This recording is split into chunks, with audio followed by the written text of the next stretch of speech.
예, 오늘 뉴스탑10이 뽑은 1위가 나왔습니다.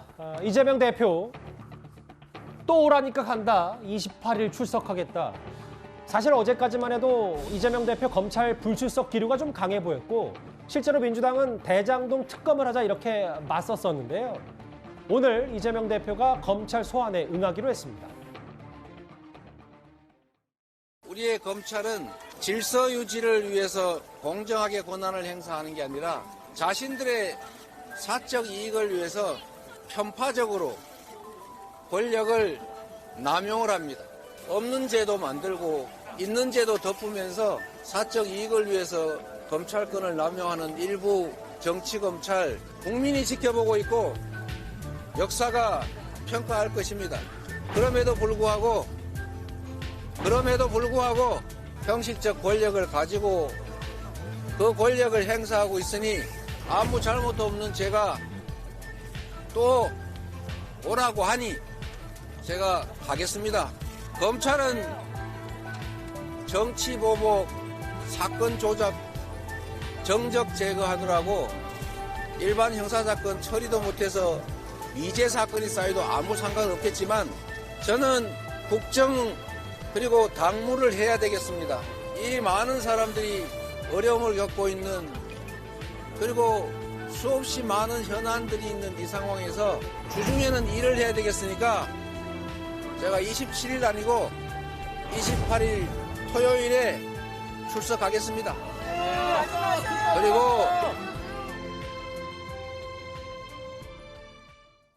오늘 오후에 현장 목소리를 좀 길게 들어봤습니다. 일단 검찰의 세 번째 출석 통보였습니다. 지난번에 작년에는 안 나갔고 최근에는 나가서 최소한의 답변만 했고 28일 출석 통보를 했고 그러니까 정확히는 27일과 30일 둘 중에 검찰이 출석 통보를 했는데 다음 주 토요일에 나가겠다고 이재명 대표가 얘기했거든요. 그럼 다음 화면을 좀 보겠습니다. 이동훈 의원님. 네. 그러면서 이재명 대표의 한 메시지가 있습니다. 아무 잘못도 없는 제가 또 가겠다. 제1야당 대표로서 당무를 봐야 하니까 일을 해야 하니까 다음 주 금요일이 아니고 다음 주 토요일 휴일에 출석하겠다 이렇게 얘기를 했어요. 검찰에서 27일이나 30일 오라고 그러니까 약간의 기싸움을 위해서 검찰이 요구한 대로는 못 나가겠고 28일 날 나가겠다 하면서 이제 그 명분을 평일에는 일해야 된다 하는데 이제 앞으로 재판 받게 되면 이미 재판 받고 계시죠? 평일에 재판에 출석해야 돼요. 그래서 그 명분은 약해 보이고 왜 출석하느냐? 피할 명분이 없어요. 이제는 당 밖은 물론이고 당 내에서도 당당하게 맞서라, 의연하게 맞서라. 그리고 본인의 사법 리스크와 당은 좀 분리해달라 이런 요구가 있기 때문에 여길 피할 수가 없고 수사 측면에서 봐도 검찰은 지난번에 소환 조사했던 성남 FC 불법 후원금 혐의로 영장을 청구할 수 있었습니다. 그렇지만 검찰 내에서 할 수는 있지만 전체적인 이재명 대표에 대한 수사의 본류는 대장동이니까 그래도 검찰이 대장동을 갖고 영장을 청구하는 게 국민들 보기에도 좀 당당한 거 아닌가? 이런 의견이 있었습니다. 그래서 미뤘던 거예요. 아마 이제 대장동 갖고는 영장 청구할 겁니다. 그렇다면은 이재명 대표도 지금 여러 가지 이제 혐의를 받고 있습니다만 국민이 가장 의혹을 갖는 거는 대장동 사건 아니겠습니까? 배임, 그다음에 뇌물, 부패 방지, 이해 충돌, 정치자금 혐의도 굉장히 중요합니다. 그러면 이거에 대해서 정면 승부를 해야지 그게 당당한 수사에 임하는 거 아니겠습니까? 그래서 출석해서 당당하게 임하고 검찰이 워낙 사건이 방대하기 때문에 하루가 아니라 이틀을 조사해야 된다면 하루가 아니라 이틀을 조사하는데 이재명 대표도 동의해야 된다고 생각합니다. 이제 많은 분들의 관심이 출두를 하는데 그러면 지난번에 이제 성남지청처럼 출정식 같은 출두를 할 건지 이번에는 조용한 출두를 할 건지 당 지도부들은 나갈 건지 지난번에 의원 41명 나왔다는데 이번에 몇 명 나갈 건지 지난번에 뭐 이른바 개딸들 한 500명 정도가 알겠습니다. 나왔다는 얘기도 있고 동원됐다는 얘기도 있는데 그러면 이제 그 지지자들은 얼마나 나올지 이런 것도 뭐 관심 갖고 볼 대목이겠습니다. 그 얘기도 좀 잠시 뒤에 나눠볼 텐데 지금 저 자막에 나가는 이해 내용이에요. 여기도 있고 자막에도 있고 아무 잘못 없지만 오라고 하니 가겠다. 서정욱 변호사님 이게 지난번에는 성남FC 후원금 의혹 때는 아니 수년 전에 다 무혐의 결론이 난 걸 왜 부르냐라고 이 대표가 얘기했다면 이번에는 대장동 의혹과 관련해서 지금 1년 4개월 동안 검찰이 길게 수사를 하고 있습니다만 아무 잘못도 없다고 또 일단 규정을 했거든요. 이건 어떻게 받아들이세요? 뭐 옛날에 이제 그 성남 FC도 그게 거짓말이죠. 무혐의한 적이 없습니다. 그냥 이제 경찰이 불송치한 거 이 신청해서 이제 그 검찰이 처음 조사하는 거지 무혐의한 적이 없다. 그걸 이게 법무부에서도 밝혔지 않습니까? 저는 이번에 토요일 가는 게 두 가지 의도로 봐요. 하나는 이제 그 사법 리스크가 있더라도 나는 당 대표로서 직무 다 할 수 있다. 이런 이제 그 보여주는 이게 하나 의도고요.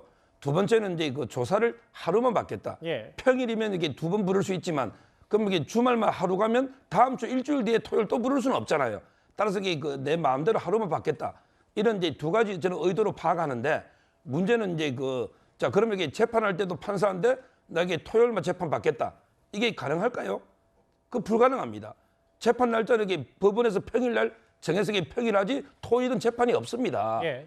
지금 이게 김만배 씨가 일주일에 4번씩 재판 받고 있거든요. 아직 두 개- 재판을 안 넘기고 있기 때문에 아니, 재판 가서 또 어떻게 선거법이- 될진 예. 지금 선거법이 재판이 2건이 물론 대장동 의원 아직 예. 재판에 넘겨지진 않았습니다. 있고 그다음에 앞으로 이제 FC하고 FC도 이게 기소는 한다. 예. 뭐 이런 이제 검찰의 방침이니까 알겠습니다. 만약에 대장동 위례까지 기소되면 저는 이게 평일에 재판 최하 이게 4번은 이상 해야 됩니다. 다른 사건에 비교해 보면 예. 그러면 그때도 이게 대표직을 수행할 수 있을 것인가 이런 이제 생각이 들고요.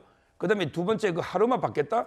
이것도 이게 특고입니다. 알겠습니다. 어느 이게 예. 국민이 검찰이 오라는데 나 하루만 하겠다 이탈하는데 이런 국민이 누가 있냐면 이게 바로 저는 이게 야당 대표지 배지를 위한 특권이 아닌가 이렇게 봅니다.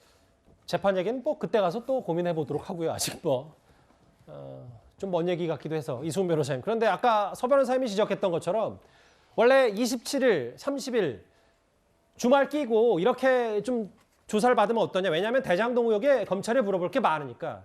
근데 딱 콕 집어서 가운데 있는 토요일에 출석하겠다는 건 하루 조사로 못 박은 이재명 대표에게 또 비판하고 있거든요. 어떻게 좀 받아들이세요? 저는 좀 서정우 변호사님이 어떤 정보를 갖고 계신가는 모르겠습니다만 검찰이 명확하게 이틀간 연속 조사를 하겠다라고 하는 말이 없기 때문에 이재명 대표가 하루만 받겠다라고 얘기했다는 것은 사실이 아니단 말씀드리고요. 예. 또한 현장 최고위가 아마 금요일 날 있어서 토요일을 제안했던 것으로 보여지고 또 검찰이 여기에 대해서 받아들였기 때문에 소환 일정 조율이 된 것이지 이재명 대표 마음대로 한 것은 아니다 이 말씀드립니다.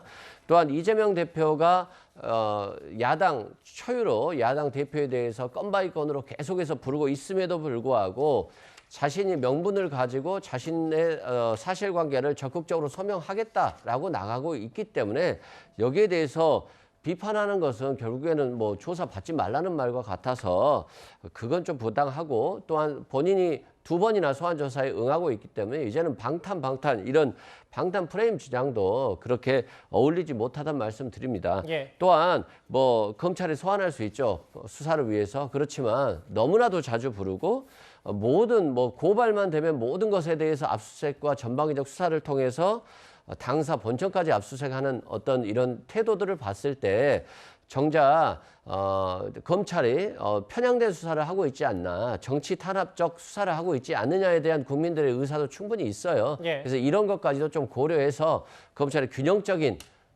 그런 수사를 좀 해줬으면 좋겠다 이런 말씀드립니다.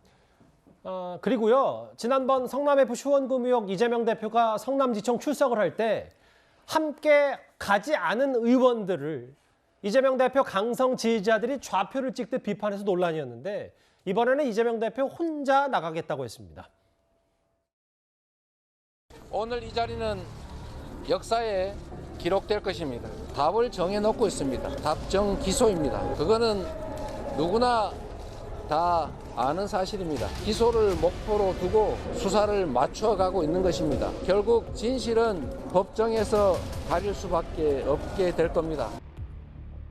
맥락에 맞지 않는 공허한 음모론이나 다수당의 힘자랑 뒤에 숨을 단계는 이미 오래전에 지냈다고 생각합니다. 당내 국회의원 여러분들은 애정도 많으시고 관심도 많으시지만 그 시간에 당무에 충실하시고 국정에 충실하시기 바랍니다. 제가 변호사 한 분 대동하고 가서 당당하게 맞서도록 하겠습니다. 이번에는 법률대리인 한 명만 같이 가서 당당히 맞설 것이다.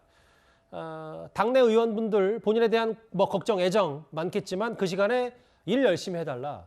근데 조지현님이 어쨌든 본인이 혼자 나간다고 했으니까 지난번과 다르다. 네. 이승훈 변호사님 말씀처럼 방탄에 대한 논란은 좀 없어진 거 아니냐는 얘기에 대해서 어떻게 생각을 하세요?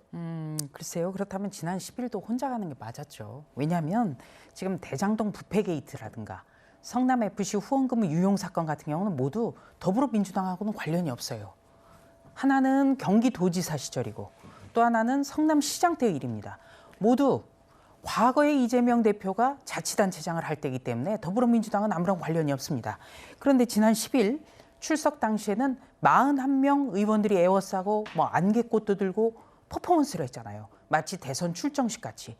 그리고 함께 간 의원들의 출석부도 나왔지 않습니까? 그렇기 때문에 당과 전혀 관련이 없는 개인의 어떤 의혹에 대해서 당대표가 왜 분리를 하지 않을까? 이런 비판도 많았고 또 당내 의원들을 병풍처럼 세운다. 이런 비판도 많았고요. 또 1월 임시국회 소집을 더불어민주당이 했습니다만 막상 뚜껑을 열어보니까 무려 40명 정도가 외국을 나갔어요. 그렇기 때문에 방탄 논란이 컸거든요.